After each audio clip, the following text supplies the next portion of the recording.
Depression কতটা ভয়ানক যদি জানতে চান তাহলে একটা বেকার ছেলের পাশে গিয়ে বসুন আর শোনার চেষ্টা করুন, তাহলেই হয়তো বুঝতে পারবেন ডিপ্রেশন কতটা ভয়ানক।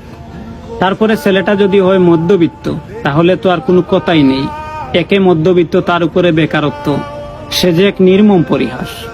একটা মধ্যবিত্ত ছেলেকে এমনিতেই হাজারটা টেনশন মাথায় নিয়ে প্রতিনিয়ত ডিপ্রেশনে ভুগতে হয়, তার উপরে বেকারত্ব জীবনকে অন্ধকারে ঠেলে দেয়। একটা বেকারত্ব ছেলেকে প্রতিনিয়ত হাজারটা কথা শুনতে হয় শুধুমাত্র তার বেকারত্বের জন্য।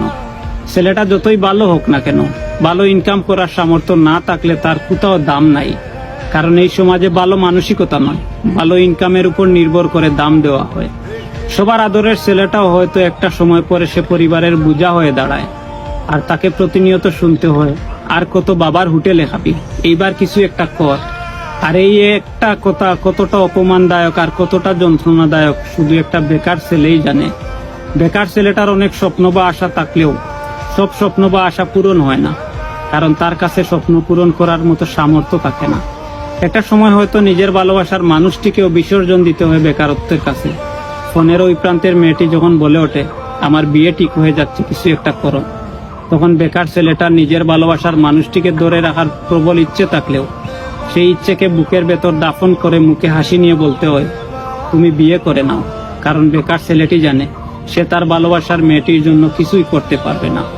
আর একজন বাবা মা তার মেয়েকে একটা বেকার ছেলের হাতে কখনোই তুলে দিবেন না। আর এইভাবে প্রতিনিয়ত হাজারটা স্বপ্ন, হাজারটা ইচ্ছেকে বিসর্জন দিতে হয় বেকারত্বের কাছে।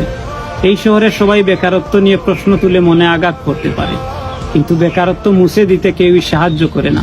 বেকারত্ব নিজেকেই গুছিয়ে নিতে হয়।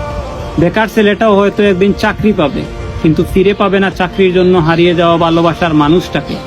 বেকার ছেলেটা হয়তো আরো একদিন ইনকাম করার মতো সামর্থ্য থাকবে, কিন্তু বেকার থাকা অবস্থায় পাওয়া কষ্টগুলো কখনোই ভুলে যাবে না।